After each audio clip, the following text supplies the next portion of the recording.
Now, you'd mentioned that the cast of The Office really enjoyed your work, and I was watching Robert Eiler and Jamie Lynn Sigler talking about the stuff from The Sopranos, and she was just agog the whole time. Her mouth was open, and Eiler was laughing because he knew how incredible it was. Which of those celebrity reactions have made you the happiest? So, before I answer your question, the video you're talking about was actually fake. Oh, really? So I'll explain the story behind it. Now I feel dumb. No. You shouldn't, because I'll explain.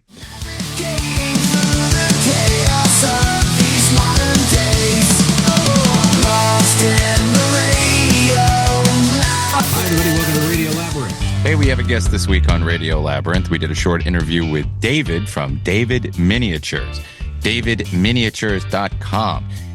Dave does these 2-scale, highly detailed miniature models from famous television and movie sets, primarily Ghostbusters, Back to the Future, which I think he said was his favorite movie. We'll find out later on in the show, but it's pretty awesome. If you're into pop culture and you're into this sort of thing, these would be awesome to have if you have that kind of dough laying around. Steph found him on Instagram and unfortunately wasn't able to do it because Steph was sick when we recorded the interview, but we did ask some of her questions. Miniatures. He's going to make a little miniature toilet for Steph to throw up in. Right. And a Kleenex box for all. But so stick around for that a little bit later on the show. Yes, we are 6 days behind or post Super Bowl, but we are going to talk about it a little bit because, hey, we all watched it. Dustin, did you watch the Super Bowl? I was playing Call of Duty the whole time. Every time I would take a break from a game, I would check the score. And after 2 times of checking, I didn't check again. I know that Jeff dropped out, I think, in the third quarter. Just sent us a goodnight text. I know that it was rough because of Saquon Barkley. He didn't do very well. He didn't get to run a lot because that defense for the Kansas City Chiefs. The Eagles don't need him anymore, so they can send him back to the Giants where he can wallow in misery again. Yep. Overall, I thought it was. Listen, I was rooting against Kansas City because they beat the Bills. They always beat the Bills, but I wasn't expecting them to get their asses handed to them like they did. It was overall a boring game unless you just loved seeing Mahomes get sacked 6 or 7 times, which I did. I love that, and seeing Travis Kelce not play very well. But the other things, there was one time when they showed Taylor Swift being booed, and I don't think that they booed her. I just think they booed the NFL for continuing to show her and making her a part of the whole, spectacle. But I think people heard about her $1 million suite too, and they were like, her. Yeah, boo. But Steph, did you like the game? I didn't watch it. I was watching The Walking Dead. You're like me. Your team wasn't in it. I just did not care at all. Really, right. I truly did not. You didn't watch the halftime show? I watched it later. Yeah, let's start with the halftime show. I pulled it up on YouTube and watched it. A lot of people complaining for no reason about a hugely popular artist performing at the Super Bowl halftime show, doing a spectacle that actually had higher ratings than the game itself. I didn't watch it. I watched it afterward, like Steph, because during halftime I put my son to bed. But yeah, this whole weird social media thing where, they shouldn't have had Kendrick Lamar there. Well, you're 58, and your time has passed. My time has passed. All of our times, except for Dustin, who's, 28, and handsome with the long, luxurious hair. Our time has passed. Speak for yourself. No. I'm not talking about you. You like Kendrick Lamar. You're plugged into a lot of the modern music. I'm saying, though, the people that are complaining, your time has passed. No, they're not going to have the Guess Who next year, or even the Who. Or Led Zeppelin, or any of the bands. They're not going to have Nirvana. Hopefully they don't have the Foo Fighters. But, lay off the young people. They like Kendrick Lamar. It's not a race thing. It's not a political thing. He's just a huge draw. Ain't he? Or am I wrong? Am I completely off base here? I think it's funny, the 50,000 people dissing Drake with that. Yeah, that was funny. I don't know anything by Drake, but... to me, I could look at him and go, that guy's probably a poser. Is he a poser, Steph? You're plugged into the... He's not Kendrick. You know, No. I mean, but he has. I was really surprised that they didn't have Drake do it before Kendrick, because Drake has so many hits. Right. I mean, and even the oldies, there's probably a considerable amount of people who were complaining about Kendrick who probably would not have complained as much about Drake, because I guarantee you Drake's performance would have not been about oppression or anything like that, or evocative of any sort of like higher thinking. So, which, you know, I'm like the white people's anchor at my job, and I had my boss come up to me first day. What did you think of that? I said I liked it. I didn't understand it. I didn't know what was going on. And then the very next day, this other chick that I work with, hey, what did you think of it? I said, why is everybody coming to me? Well, because you're still kind of hip. You're still kind of hip. And I was like, See? I liked it. I liked it. Your time hasn't passed. You're still plugged in. My time has passed. Yeah, when I Tom like it. Petty was the musical guest for the halftime show, that was the last one that was for me. Yep. I was only the only thing I was sad about is that he didn't do King Kunta. I was really hoping he was going to do King Kunta or swimming pools. Did you see the stat that came out today that he actually moved more yards than the Chiefs had on the field? So yeah, I mean, people were complaining. Whatever. He's huge. He's a star. Shut up. I don't want to see a young man. Yeah, okay. He did scuff up that very badass Buick GNX. That was a little upsetting. But other than that, I had no problem. Yeah, it was the one thing I saw when he first started. He's like standing on the hood, and I'm like, God, really? Mm-hmm. But, you know, a guy like that, he can afford to have that hood taken off and repainted and put right back on. Right. Radio Roby suggested that next year the halftime show be the Nerds reprising their Greek games performance.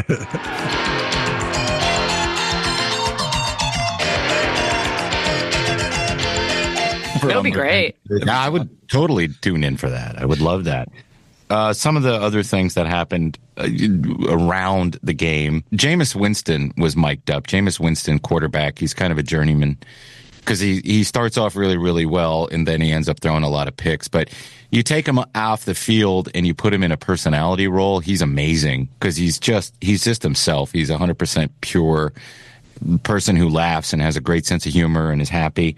There was a moment where he was mic'd up next to Bert Kreischer, and Bert Kreischer asked him, have you ever returned a punt? Oh, yeah. And then he starts to describe what it's like. Imagine looking at the moon, and you have 11 ostriches running at you full speed, and you have a piece of corn on the bottom of your chin. And he kept repeating that, and it was so weird. And then Bert Kreischer goes, oh, that happened to Johnny Cash. Yeah. He got attacked by an ostrich. And Jameis Winston goes, really? Johnny Cash? He goes, yeah, I think so. Google it. It was just such a weird little thing, but it made me laugh. They cut you open from the center like dinosaurs. What? Yeah, they did it to Johnny Cash. Johnny Cash? He got almost died by an ostrich. I think. You may want to Google that, yeah. And I didn't believe it. I thought that Bert was making it up, but we looked into it, and Johnny Cash was attacked by an ostrich on his farm. And it sliced him open, and his belt saved his life, or his guts would have spilled everywhere. Oh my God, that is Yeah. So it wasn't just like a little bite. They've got if you've ever seen how he describes a velociraptor in Jurassic Park with the hook on the foot and talks about how it got him, same thing. They have the exact same foot. Yeah. Well, my favorite velociraptor right now is named Mungo, but we can talk about that later. She's appalled. Yes. Let's see. Favorite commercial? I think we all agree that Tim and Sam's Totino's Pizza Rolls ad was the best one because it was funny. The unedited one. The unedited one's the best. Yeah. The long one. Chaz. I also, for nostalgia reasons, I like the Duncan one with Ben Affleck and Kevin Smith. Yeah, that was John Candy's son was in that too. Was he? I didn't know. Yeah, he was the guy with the beard. Does he look like John Candy? A little bit. I'll have to go back and look. Now, Kanye paid $8 million to have a commercial that he shot of himself in a dentist chair with his iPhone. Kanye, of course, completely disintegrating mentally. Turns out now Bianca Censori is divorcing him. He spent the day posting porn clips that even Antonio Brown was mocking. It made him cringe, he said. And then posting all this anti-Semitic stuff, finally got kicked off of X. Oh, cruel irony! But his commercial, you went to his website and he was selling one thing, a swastika T-shirt, which we are not going to put up, or if we do, it'll be blurred. How many shirts did he sell? Who knows? Could you imagine somebody who would buy that and wear it? Well, I mean, not only did they pull him from X, now the whole store's been pulled. Good. Yeah, his talent agent has dropped him. His management company's dropped him. And his wife has now left him after the ridiculous stunts. Did you see that story about, before he did all that, though, some story about his wife's father is like the Al Capone of Australia. Oh, yeah. I didn't know that. Yeah, and he's in prison there. And supposedly he had been wanting Kanye to come and visit him because he wanted to have a talk with him about parading his daughter around the way he's doing right now. Oh, maybe it's best if he doesn't do that. I'm going to send my hit man over there. Speaking of Australia, it's Paul That's Hogan. not a shiv. This is a shiv. I thought Paul Hogan had died, but I saw on TikTok that somebody was interviewing that they're re-releasing for 40th year anniversary restored Crocodile Dundee. He looks and sounds really good. What you were talking about earlier, we were talking about rap. I was thinking of something, forgot to say it. I went to Foot Locker the other day because they had hoodies on sale. And while I was in there, they were playing, like a hip hop music station, and Gangster's Paradise came up. And this is how screwed up I am, is that Coolio's Gangster's Paradise, the only lyrics I know are Weird Al's Amish Paradise. So I'm singing that to myself. I don't even think of Gangster Paradise as being, that's like a pop song. Yeah. That was. I like his other stuff. I liked Coolio. 1, 2, 3, 4. Yeah. A woman on the floor. I like that. I will say this. I did listen to, I have a Kanye playlist, my own Kanye playlist. I kind of listened to it a lot that day when I was doing some stuff. Just I was saying goodbye to him. It's sad. It's so Bye, sad. Kanye. He was one of my favorites of all time. There was 4 of his albums I've had on repeat for years. Right. So it just sucks that he's an insane lunatic. You can still listen to his music. You can still but not loudly. Not loudly. Right. Well, who's going to get mad? Oh, the other weird thing that happened around the Super Bowl is, now this is weird and the timeline is weird. I was looking at Twitter, must have been on Tuesday, and I saw a Barstool post that said Patrick Mahomes Sr. was going to box John Rocker. And I thought, well, that's odd. That's odd. I didn't know. But apparently Barstool does these celebrity boxing things, right? I didn't know that. Are you anybody familiar with that? No. And then the day after, because I was saying to Eric von Hessler on the show, I said, I saw this story. And he's like, huh. And then either a day after or a couple hours later, this video comes out of John Rocker circling Patrick Mahomes Sr. Come on, man, bring it on. Yeah, bro, come on, man, bring it on, man. And for some reason, Rocker's twice as big as he used to be. Looking like roided out Scooby-Doo. I always thought he looked like Scooby-Doo. But anyway, that's neither here nor there. But they are going to fight, and now Rocker's talking about it. But Patrick Mahomes Sr., I think Patrick Mahomes, the football player, is trying to bring it to an end because Rocker will destroy that guy. Have you seen how big he is? What's the age difference? They're about the same age, aren't they? Roughly, but one has a DUI problem. The other one has an performance-enhancing drugs problem. I mean, they're both probably in their 50s. Let's see. John Rocker is exactly 50 years old. Patrick Mahomes Sr. is probably older. He's 54. So, yeah, they played at around the same time. So, I guess they could fight, but one certainly looks way more out of shape. Well, it's just that whole setup, the video, from the start, somebody was filming it as Rocker was walking over to him, talking the crap, and then they got into it. I mean, it was so staged. It looked staged. I thought so. Very staged. I thought so, too. Well, we'll be covering that fight. Oh, man. Oh. This is my favorite. Before I knew John Rocker, I wasn't even working at the Jeff and I were watching Saturday Night Live one night, I think, and That's when Will Ferrell came out. He goes, I bow hunt, you man kissers.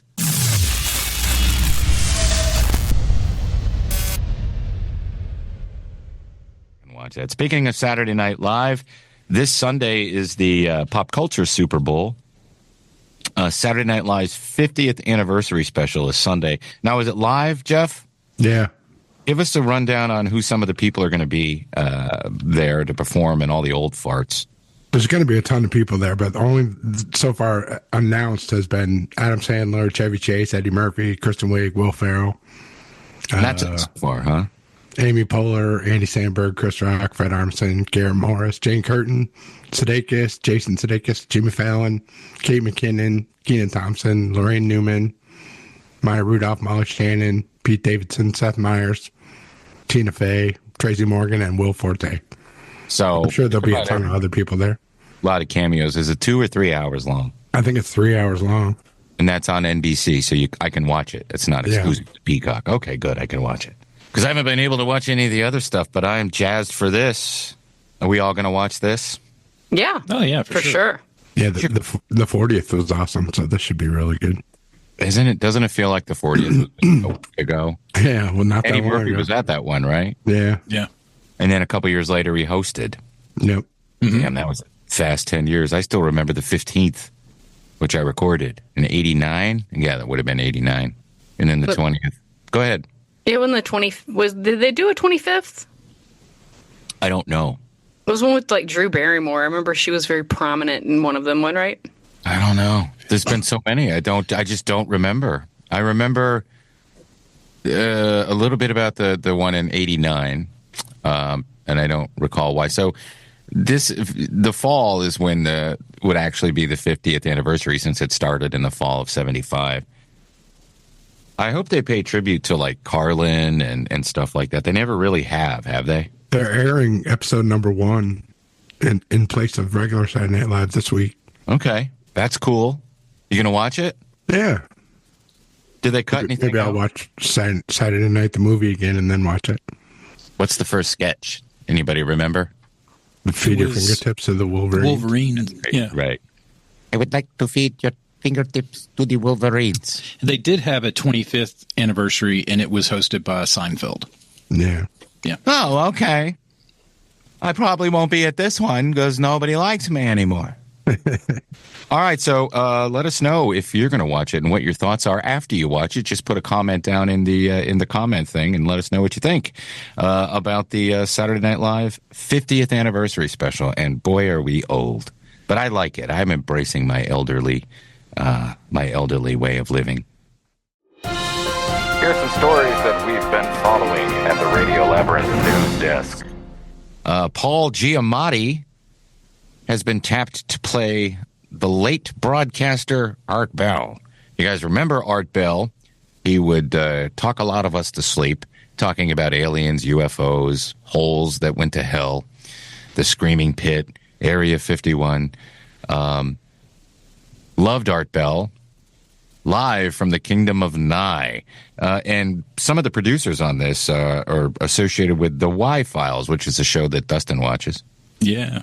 That was great. I saw that they were connected with it. I was like, that makes sense, what he's been talking about, Secret Project. Yeah. Yeah, it's pretty interesting. Paul Giamatti, I think, can do the role. It's too bad that Phil Hendry's so old. He could do it, too, because he could do the voice. Yeah. Giamatti's also a huge conspiracy theory nut. Yeah, I didn't know that. Bell. Yeah, he has on his podcast, Chinwag, he does a lot of the Art Bell subjects as part of the conversation. So Giamatti has everybody has a podcast, which is why we don't have any. Everybody's listening to everything. But I'm jazzed for this. I would definitely see this movie, especially with the Y-Files being involved. But I think it's high time that some praise, and I hope they make it fun because he seems to be a cool guy, or was a cool guy. Yeah, looks like Vince Neil's private jet crashed into. Upon landing and crashed into another jet, killing the pilot of Vince Neil's plane. And he wasn't on board. His girlfriend was on board, Rain. She was, I think she does barrel racing, horse barrel racing, and she was coming back to do a race, and he stayed in Florida.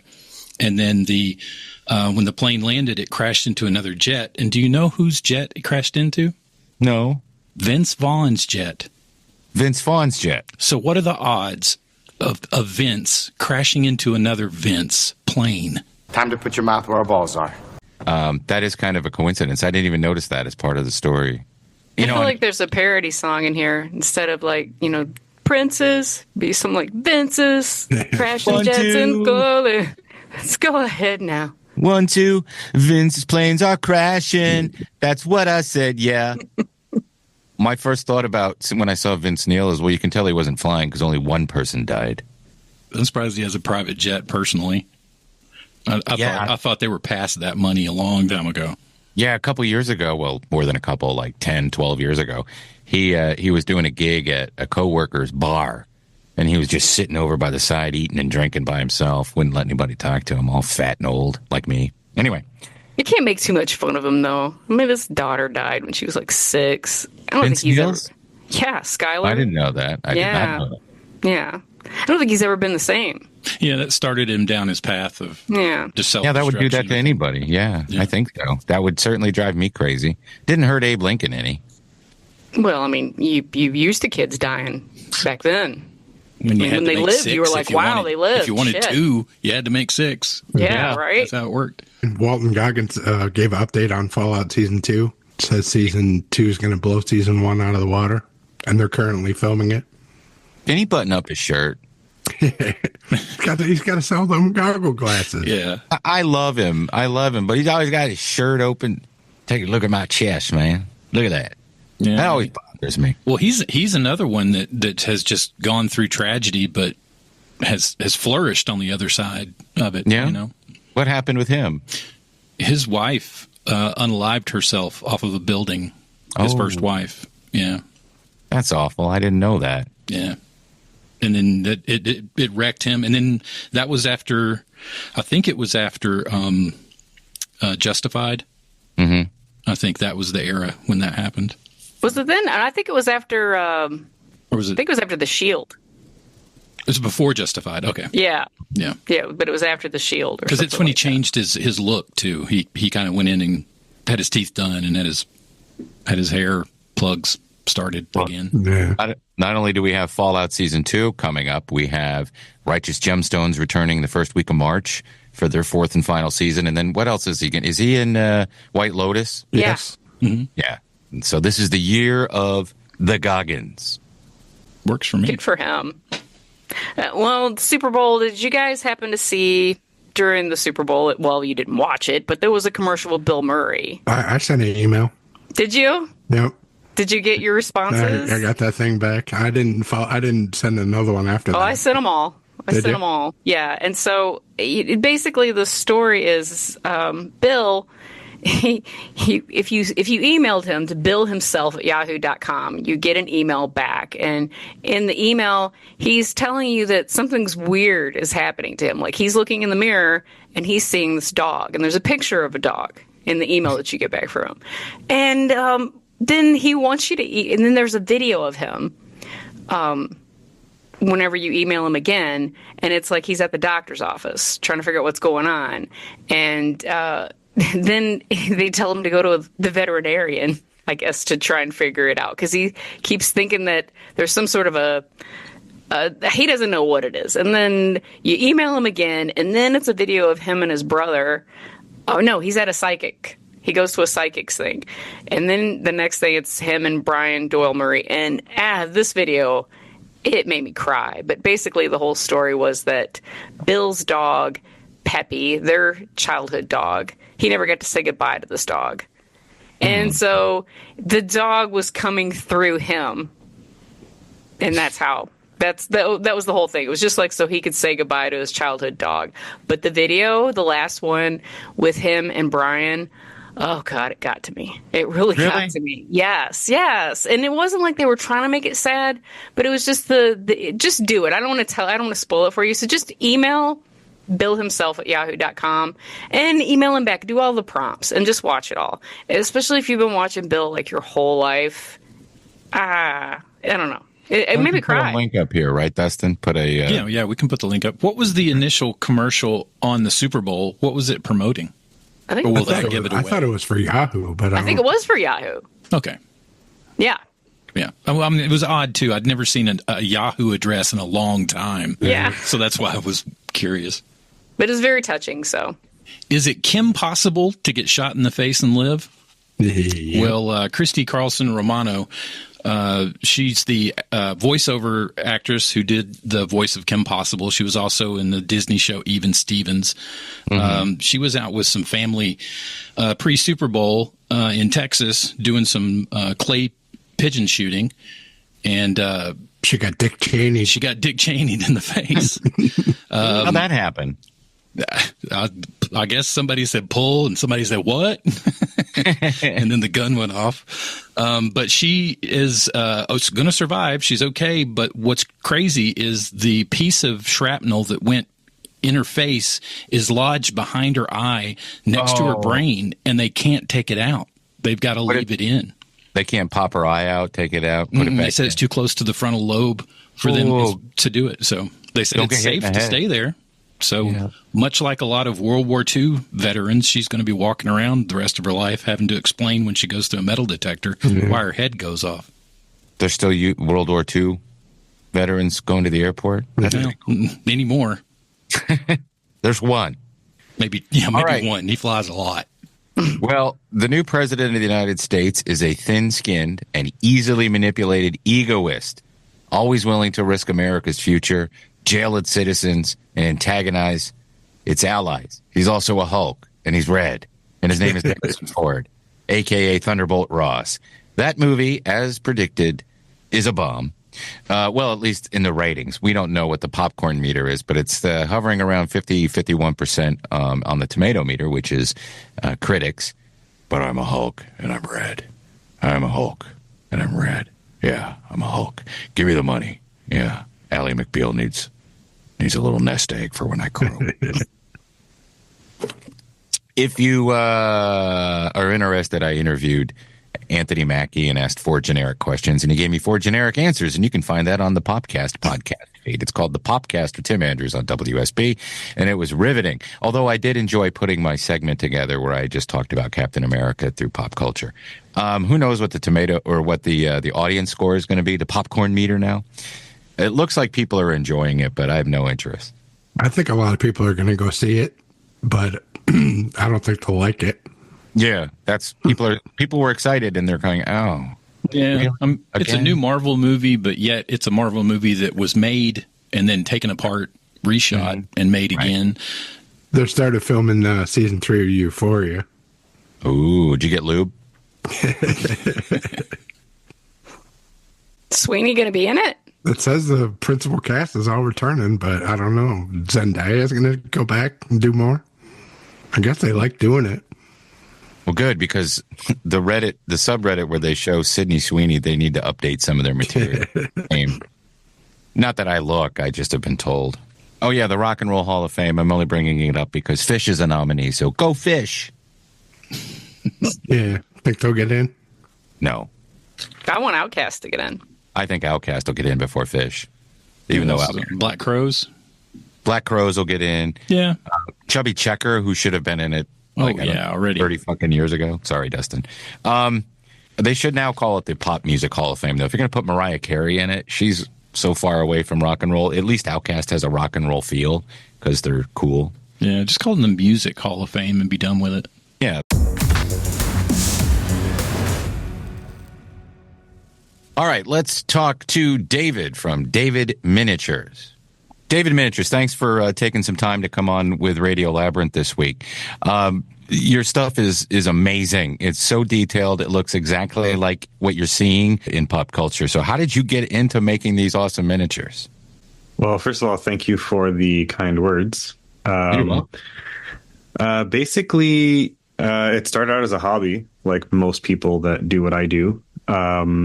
I started out by making a couple of scenes from Back to the Future and Ghostbusters, and those really were just for myself, just for fun.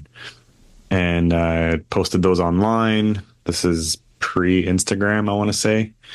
And it just kind of like blew up and, you know, went a little bit viral. Started getting requests for custom pieces, and it kind of evolved from there. At one point, about 3 years into the hobby, I started getting requests from companies like Universal. So I decided to take a leap and go full time. And it's been full time since then, going on, 12, 13 years now. That's amazing. Now, were you like a Lego kid? Were you one of those kids that? Oh, yeah. Lincoln. I was just never a fan of following the instructions. Right. So I would get like a model car kit or a Lego kit.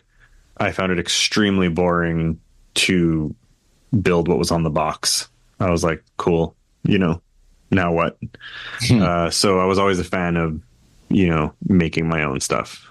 Yeah, when I would get those as a kid, and it's more pronounced now than, 40 years ago. Yeah. But when I was a kid, you get the box. I just dump it all out. And my parents at first were like, no, make the thing on there. I'm like, no, I just want to build. And my son now is the same. He just makes his own stuff. Yeah. Yeah. What's it's more fun? What's your favorite piece you've made so far out of everything? Yeah. It's hard to choose because I have favorites for different reasons. Right. I have some that were just fun to build. But I have a bias towards Batman. So I'm on a personal level, I'm a big Batman fan, big Back to the Future fan. But I did make a Batman scene of the Batmobile when it leaves Axis Chemicals and it blows up, the 89 Batmobile. That was done for a museum that was exhibiting in New York. So they wanted like a sort of Gotham City, big city theme. And that went on to display in London and other cities. And eventually, I believe the museum sold it to a collector. Oh, yeah. Nice. Now, I know you do a lot of miniatures, and they are miniatures. Yep. But what's the largest scale that you've done?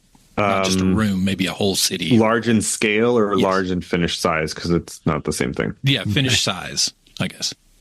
Finished size would probably be between two projects. I did a project last year for Hasbro in collaboration with Sony as well for the new Ghostbusters movie. So I did a 1/18 scale Ghostbusters Firehouse, which was about just over 3 feet tall and about 2 feet wide with a portion of the street and the sidewalk. I've also made the Dunder Mifflin office from The Office, the exterior, which was Hot Wheels scale, so like 1/64th. But because it's an entire building with the parking lot, that was about 3.5 feet across, 2 feet deep. Did Michael Scott show up at your show and buy it from you? No, but I actually had a ton of the cast and crew reach out when I posted it on my Instagram. I know the Office Ladies podcast. Yeah. They shared it. Like John Krasinski commented on it. Like most of the cast reshared it and liked it, and some of them sent me messages, which was fun. Nice. I watched the video of you making the Ghostbusters firehouse. Mm-hmm. It was so amazing how you would just create everything, and then how you make the colors of the bricks the right way, and you add weathering. It's so detailed, and it takes so much time. So I can't imagine. How long did that take you in total to make? That took me... I was slowed down a little bit because it all had to be filmed for the collaboration. So that tends to slow me down a little bit when it has to be filmed. I would say it took about 2.5 weeks. Wow. Okay. Yeah. I would think that would take me like 10 years. So I probably... Yeah. I mean, you have to remember I do this, full time, 8 to 10 hours a day. So were you making before? I know now that you use a laser cutter. Yep. And did you ever do anything pre-laser cutter? Oh yeah, I've had a 3D printer and a laser cutter. It's going to be like this summer. It'll be 2 years. I have those tools. Prior to that, I did not. Oh wow. So it's what'd you use before the 3D printer? Just sculpting. Your hands? Yeah. Mm-hmm. Sculpting, clay, found objects. Pretty much. Yeah, there's always ways to do it.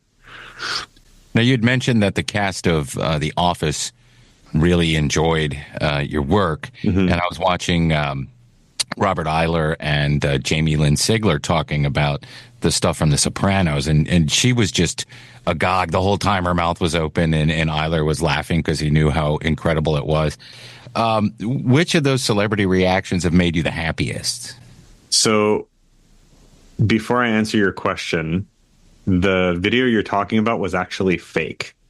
Oh, really? So I'll explain the story behind it. Now I feel so no. You shouldn't, because I'll explain. Okay. So a while ago, as a complete joke, Eminem was promoting his new album Houdini, and he was doing all these collabs with celebrities to basically promote it. And he did a video where he FaceTimes David Blaine. And he's like, yo, David, no. And I'm like, man, wouldn't it be funny if I just switched it and made it seem like Eminem was talking to me? Oh. So it was just like, I didn't use AI or anything. It was just, I used video editing. So I made it seem like Eminem called me, whatever, and I posted it. And in the caption, I wrote, this is to prove that nobody reads the captions. Right? Yeah. So it ended up going viral, like almost like 500,000 views or something like that. And obviously most people didn't read the caption. So everyone's like, congratulations, and like all these comments. And I thought it was funny. Like, I wasn't trying to fool anybody. I was watching a clip from their podcast, Jamie Lynn and the kids from The Sopranos. And there was a video where they're just reacting to a video that he's showing her, and they're not saying anything. So I was like, oh man, I could insert my stuff and do like I did for Eminem. The only difference was when I posted this, I don't know if it's them directly, but whoever's in charge of their podcast basically reached out and they're like, this is amazing. It's hilarious. And we love your stuff. So they're like, can you tag us as a collab? And we'll put it on our account as if it actually happened. Because like they love your stuff, whatever. So it basically started out as a joke and kind of became real. So they were like on board with it. They shared it all over the place. It went absolutely viral on TikTok and Facebook. I think all across a bunch of the different networks, it's surpassed like 5 million views. That's amazing. So yeah, started as a joke, but kind of became real. To answer your question, which celebrity reached out that like sort of meant the most? I do a lot of work for celebrities, which is super fun. But the one that meant the most to me was a while back where I got to speak with Christopher Lloyd. So I do a lot of Back to the Future stuff, and just he reached out and shared a bunch of my stuff and just praised, my work, and as well as Claudia Wells, who was Jennifer in Back to the Future. She reached out. I got Bob Gale's blessing a long time ago. So for those that don't know, Bob Gale wrote and produced Back to the Future. And, all of them told me, like, if ever you want to do licensed stuff, like, let us know. And, like, we're on board. I just feel like when things get licensed and mass produced, it turns to garbage. So I'm not a huge fan of that. But, those are the ones that like meant the most to me, but there's been a few. Yeah. Well, these are pieces that are unique pieces of art. Yeah.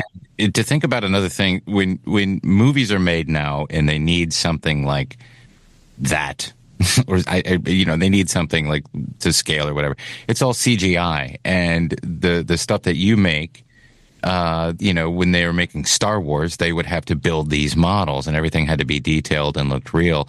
And it's nice to see that it's not a dead art form. Yeah, I've actually had on my podcast, I've had some of the model makers that worked on Star Wars. I've had them on my podcast talking about, when they were making the things back in the day. It was really, really cool. This is a good place to plug your podcast. Yeah, exactly. Yeah, it's called Scale Talk. So it's on Apple, Spotify, YouTube, and Instagram. You can check it out there. Have you ever turned down a job, not because you were busy, but just because you weren't into whatever it was? Yes. I do it all the time, actually. I have about a 1-year waiting list. Right. So I can sort of pick and choose what I say yes to. If it's something I'm just generally not a fan of, or I've never seen or whatever, I'll usually just say no. Right. Just because it's going to require so much more research time for me that it may not be worth it. It's pretty rare that I say no, to be honest, but it happens. If it's a topic that's like overly done in my industry, I'll usually refuse it. But my niche is pretty clear and people know what to expect and what to request of me. So most of my builds tend to be 80s and 90s, like nostalgia movies and stuff. Yeah. We had actually put together, since we were going to be talking to you, maybe our own wish list of things that you might make. I wanted to see the U.S. Outpost 31 from The Thing. Okay. And Brad's apartment from Pulp Fiction. Oh, that's a cool one. Yeah. Mine sounds pretty simple. All in the family living room.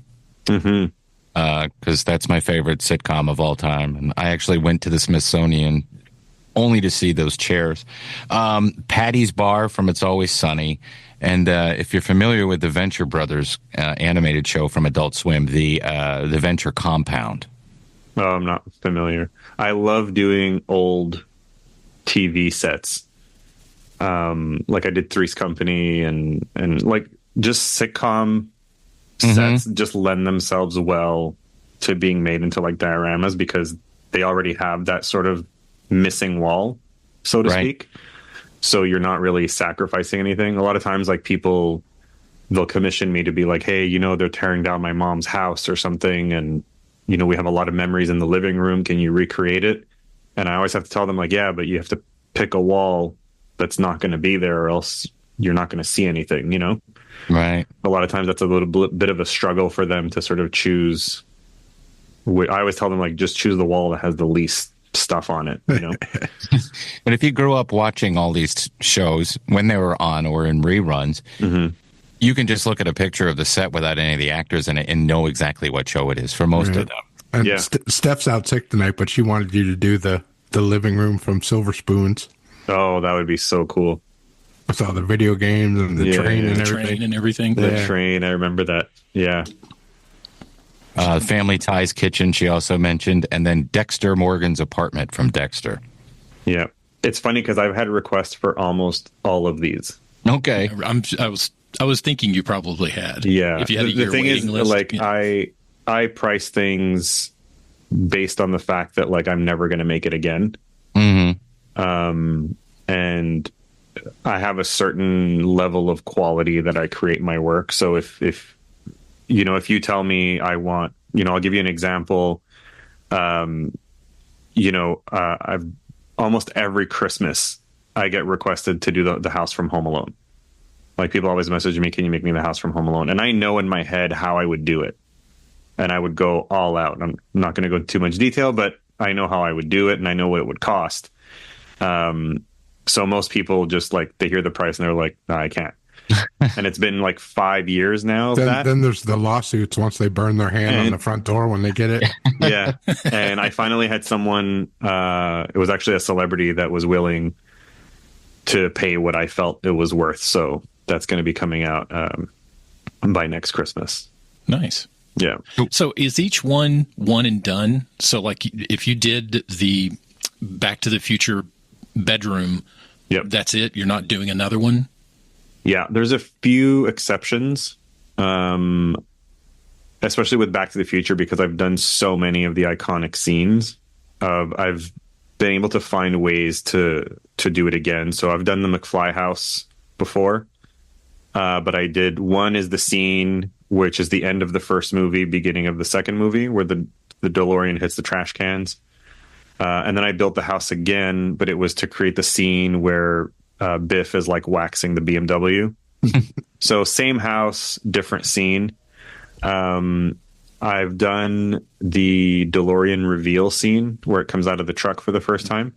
I've done that like 3 times, but always very different scales. That like one has like the entire parking lot with the JCPenney and all that. One is just the back of the truck with the car coming out and it's like flat, so you can hanging on the wall. And one is a much larger scale that I made for Joe Jonas that actually has, you know, when the door opens, like real smoke comes out and the car lights up, and it's a lot more like interactive. That one's on your Instagram? Yeah, all of them are, yeah.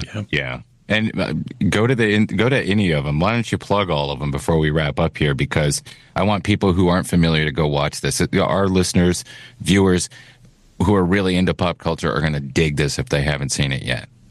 Yeah, I mean, I've done everything from, you know, 80s, 90s, Friends, Seinfeld, The Office, Back to the Future, Ghostbusters, Jurassic Park, all the hits. You can check them out at davidminiatures.com or at davidminiatures on Instagram, and as well on TikTok and all the other platforms as well.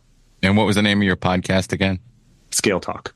Scale Talk. It's not about fish or weight measures. It is not. There's another podcast on Apple called Scale Talk, and there's a picture of an iguana. And I think it was started by a kid. There's like one episode that's 1 minute long. Oh, that's great. I can't get it removed, but it's there. So that's not it. Oh, iguanas have scales. Yeah. Go to my Patreon. David Miniatures, thank you for taking the time. This is Thank really you guys. cool. I appreciate it. Your stuff is amazing. It's great artwork. And if we could afford it, we would commission. But all right, guys. Thanks so much. Thanks, All right, David. thanks, man. Thanks again to David from David Miniatures. Go to davidminiatures.com and you can find all of his socials on there. Of course, they'll all be down in the information. And thanks again for booking him, Steph. All right, we're debuting a brand new segment on Radio Labyrinth tonight. Something called Text Timpressions. And I believe the way this works is the other three members of Radio Labyrinth pick a voice that I have to do, even if I don't do it. And I have to do it and then read the copy that they've written for me. And by copy, I mean they've written scripts. I don't even know what I'm going to be looking at here in a few minutes. So why don't you guys just tell me the voice that you've chosen? The voice we've chosen this time is, well, I think, Steph, you brought it up. I suggested it to you guys, and you guys were on board immediately. Okay. So the voice is going to be that of Matt Berry. Yeah, can you hear me, Stephen? Yeah, I can hear you, Clem Fandango.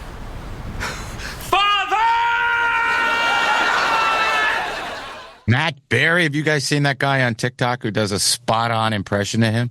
Yes, I have. That's what Ben inspired Kearns. this. Yeah. He's So awesome. okay, all right. So this is the bit. This is the segment. Even if I don't do the voice, I have to sound like Jackie Daytona. Try to get the voice. I'm not allowed to bitch and say I can't do it. No, you got to do it. I got to do it. All right. So do I have the copy in front of me? Okay. This was Jeff's. Have you ever heard of the guilty bystander? No, because you cannot be a bystander and be guilty. Bystanders are by definition innocent. That is the nature of bystanding. All right.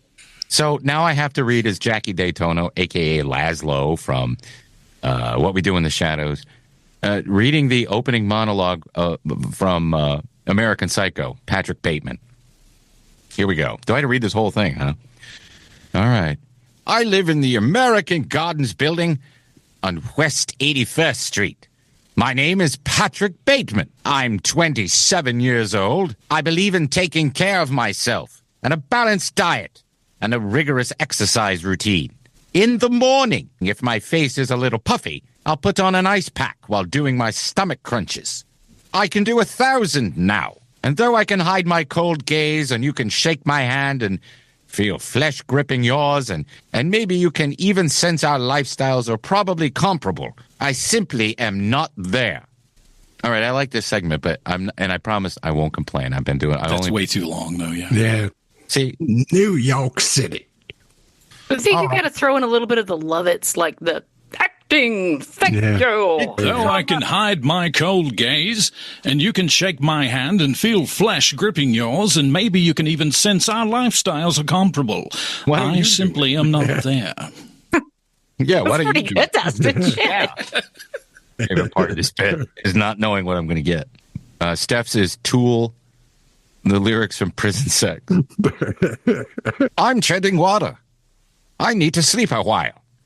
My lamb and Marta, you look so precious. Won't you come a little bit closer? Close enough so I can smell you. I need you to feel this. I can't stand to burn too long. Release in sodomy. For one sweet moment, I am whole. All right, eventually you guys will pick a voice I can do, right? I thought that was the whole point. It was supposed to be challenging. I know. What do you guys grade? I'll grade myself first. I give myself a C. I felt like it was more of a B at the beginning, and then it changed to a C. Like it was better at first. Because I got nervous, and then I heard Dustin's, and I was like, I'm done.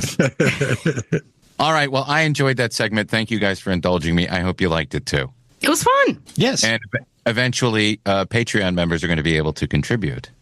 How about that? More on that anon, as they say. And I guess I should practice Jackie Daytona. Jackie Daytona. Hey, if you're in Conyers and you're hungry, or if you're in any part of the area near Conyers, Georgia, which is right outside of Atlanta, Georgia, and you're hungry and you want some really good pizza or gyros, why not check out Atlanta Pizza and Gyro? They've proudly been serving the East Metro Atlanta area for over 40 years. They're a great place to be this winter, and Atlanta Pizza and Gyro is ready for the holiday season. Now, no need to break traffic laws and smuggle it in from Texas, you bandits. Stop by AP&G and get $3.50 Coors Banquet stubby bottles and more. They've got the best gyros, pizzas and hot subs, and Greek and Italian specialties around. Stop by Monday through Friday, 11 to 9 p.m., and on Saturday from noon to 9 p.m. They are closed on Sundays. Tuesday nights, they have team trivia from 7 to 8:30. Bring your smartest friends and test your trivia knowledge against the best Conyers has to offer. And if it's just like Dustin, for example, you have a good chance of winning. Or wash my hair with their house dressing. Or you put one of those caps on so it really soaks into your scalp. Exactly. And then whatever drips out in the night makes like a lovely little 2 a.m. snack. By the way, their food truck is on blocks until the end. No, for the winter. I'm sorry. For the winter season? Yeah. All right. Hey, do you have a commercial or residential construction printing need? Well, what are you waiting for? Contact LDI Repro Printing of Athens. They've been in Athens, Georgia since 2005 with fast turnaround and affordable prices. Call 706-316-9366 or email them at athens@ldiline.com. Guys, are you reading the online comments? Gotta read some of these comments. I'm loving your guys' comments. You're reading your own comments? Yeah, they're really good. I worked hard on them. The secret is don't read the comment card. 4 comments here and there. So we posted last week our staff picks on the Radio Shack, and we're going to be doing that every week. And we invite you to contribute on there. Tim Allen wrote, "Thanks for posting this, and I'm with you, Tim. I'm loving Dexter. Steph's no longer into Dexter." No, that's not true. The last episode, I was back into it again. Okay. Yeah, I was going to tell you, Steph, you need to get back into it because I like the last episode. What you thought was not what really happened. Right. William Trivelpiece writes, "Please post more stuff like this. We almost always listen back when driving and forget it. Tank is a classic throwback. Thank you, guys. And as always, remember to..." Okay, fuck it. From our YouTube page, Michael Thornton wrote, "On Wednesday, my son Rowan, I'm sorry if I mispronounced that, was admitted to CHOA with appendicitis. 72 hours and an appendectomy later, we got to come home mentally and physically exhausted. Today's episode provided much relief and laughter." We're glad that we were able to do that for you, Michael, and we hope that your boy Rowan... Yeah, speedy recovery. Yeah, very much so. Very much so. Katrina Fitch says, "Hi, guys, from Detroit." Hey, Katrina. Hey, Katrina. Send us some Detroit Cookie Company cookies. Yeah, no doubt. Brett Perkins writes, "Old urban legend that the Human Torch was not in the cartoon because a kid hurt himself trying to be the Human Torch. That didn't happen for real. That was actually the plot of a story from the comics." King Reno Band says, "Saturday morning is back, and so am I." Thank you. Let's see. Flash Fuchs says, "Great episode, Steph. Nice work on getting the feature with the Karens rescuing the pooches. Tim Hummus was genius. I think that was Steph's idea, by the way. Dustin, superb editing. Jeff, yes, it was your idea. It's Jeff, you may be interested in a new streaming service sponsored by Ben & Jerry's. It's called Luby. Is that true? Luby? Oh, well, I don't know. Could it be true? I don't know. Joaquin says, howdy from South Carolina. Recently discovered your channel. Gotta say, so far, I love how I can't tell what your politics are, even in an episode about Trump's Gaza resort plants. Chef's kiss. Caleb Cushing says, great show as usual. I love the Karen segment, and Tim's Trump always cracks me up. So the Karens were a hit. Thank you to the Karens. Yeah, the Karens rock. People love it. Views. Or. Snooze.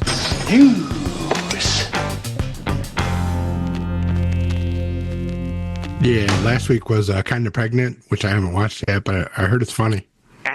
I made it through. I made it through exactly 5.4 minutes of it. Really? Yes. Not good. Not good. On TikTok, are saying it's funny. And anyway, I love her. I love her. So Invincible. I watched the first 3 episodes. Good as always, and I watched Felipe Esparza stand-up special. That was hilarious. I'm gonna binge all of Invincible at one time. Yeah, you can do that. Yeah. This week's Cobra Kai final 5 episodes just dropped today, so we can finally get that off the books. Okay. Sly Lives. This is not about Sly Stallone. Hi, Mark. I'm out. It's the next directorial effort from Questlove. Yeah, this one's about Sly and the Family Stone. Yeah, I'll watch that. Yeah, I'll watch that. I'm in for sure. My coworker was watching that at his desk today before the show. Was he? Looking down, yeah, Shelley Winter. And I said, does it have the segment from the Mike Douglas show where Peter Marshall from the Hollywood Squares is on while Sly is there sitting in the back, and he says that old saw, so I called a spade a spade. Oh, God. Wow. And for the rest of the show, Sly stares at him like he wants to... Damn. Yeah. And then Yellow Jackets comes back this week. Yellow Jackets. Well, that's definitely a views for me. I like that show. Yes. Yeah, it's crazy. We are going to go back to talking about episodic shows because Yellow Jackets is back, and it's an episodic show. Also coming up again is The Righteous Gemstones. Should we do both, or should we let the radios decide which one we do? Well, we can let the radios decide. All right. You put a poll up on YouTube. Yeah, we'll do. All right. So check out the poll. All right. Staff pick time. 2 SNL staff picks this week. SNL TikTok content. I follow this account on there called @HuggyAttack. Now he'll probably change it because every once in a while I think he gets kicked off. But he reposts old and tough to find SNL clips in their entirety, and a lot of them come from VHS recordings, or I'm sure he found them on the internet or whatever. But and he also takes requests. But I've seen so many things on there that I can't find any other place. YouTube has a lot of SNL content, but not all of it, and a lot of stuff is kept off of Peacock for whatever reason. But I enjoy that TikTok channel. And mine is going to be that SNL live concert, just a bunch of bands that have been on SNL over the years. That's going to be on. I think it's going to be on NBC and also in IMAX theaters on Saturday night. Wow, that'd be cool. Yeah, it's a bunch of guests who've been on over the years. Mine is also kind of SNL adjacent. It's another old movie that I ran into, and I'd never watched it before. So I watched Neighbors from 1981. Yeah, that's with John Belushi. Not a great movie, but the performances are really good. The performances are great with John Belushi, Dan Aykroyd, Catherine Walker, and Kathy Moriarty. And tell you what, Kathy Moriarty in that movie would have done something to me as a teenager. I haven't seen that movie since it was on HBO the first time. It's so strange seeing Dan Aykroyd with blonde hair and blue eyes. Yeah. It's creepy. The movie creeped me out when I was little. What creeped you out about it? Dan? Him, Belushi, like at the end. Yeah, they should have the fact swapped characters, kind of. That he just doesn't even care about his whole family being gone, and it's weird. I think the point of the movie for Belushi was to have him play the straight character for a change. Yeah. And have Aykroyd play the nutty one. Right. If you have YouTube Premium, you can watch this. Yeah, if you have YouTube Premium, it's one of their movies that they put on there, and it's a real movie. It's not like somebody uploaded it. Yeah, I got to watch that because I want to watch that and then rewatch Dr. Detroit because I haven't seen that since it was on HBO either. Oh, mine is a commercial. Don't downplay this because this song, before you even go forward, this song has popped into my head at least once a month for the past 14 years. So go ahead. This commercial, it came up on Instagram, and I know it's been around for a while, but I kind of just started watching it a bunch recently. Yeah. But it's for this furniture store in North Carolina, and it's a real furniture store, and it's a real commercial, but it's on YouTube, but it's for the Red House. Mm-hmm. So, yeah, just check it out if you've never seen it, because, yeah, the song, it's got a great harmony, too. At the Red House, where white people and black people buy furniture. And Hispanics, too. And all people. I remember that now, yeah. That we played that on the Regular Guy show, I think, around 2010 or whatever. And I think we even talked to somebody that worked there in an interview or everything, but we played that all the time. I love it. And I saw it on Instagram last week. And when I saw you put it in there, I'm like, oh, yeah. Yeah. Awesome. All right. Thank you, guys. Trambles is back. That is a podcast audio only that I did last fall. I think I kind of need it. It'll help this show. That's for sure. It's a little inside. But anyway, yeah, it'll be fun. I hope to keep it going. I hope you give it a shot. You can find it in the Radio Labyrinth podcast, audio podcast feed. Every Saturday, I do a radio show on WSB Radio in Atlanta called The Popcast, and there's a million ways you can find that. Last week, my guests were Anthony Mackie. Anthony Mackie, of course, is Captain Falcon Panther, and also a guy from the Hendrix Experience, who I thought was pretty cool. This week, my guest is Iraqi-born, Georgia-bred comedian Gilbert Lawand, who's promoting his new YouTube stand-up special. So if you're triggered by people who come from a liberal point of view, you might want to skip this one. Iraqi-born, Georgia-bred. We've had him on this podcast before. Yeah, and he has a special, which I can't believe you have to pay for. He was my comedy instructor. So yeah, he's a funny guy and a nice guy. But again, trigger. He opened for Norm when we saw him. Damn, that's right. I'm going to ask him about that. I completely forgot about that. All right, so you can check that out. Let's see. I want to thank Mike and all the people out at Atlanta Pizza in Euro for hosting us as we had our meeting last Saturday. We had some really good food. So, Mike, thank you very much. And Atlanta Pizza in Euro, go there and check them out there in Conyers, which we call Dustin Country. Or you could call it Chemical Plant Country. That fire out? Yeah, it's funny out of it. Yeah. If you're interested in becoming a Radio Labyrinth Patreon member, go to patreon.com/Tim Andrews. But don't go there yet because we've all agreed on some changes that we're going to make. Can you believe that? We've been talking about that. But that's all my laziness.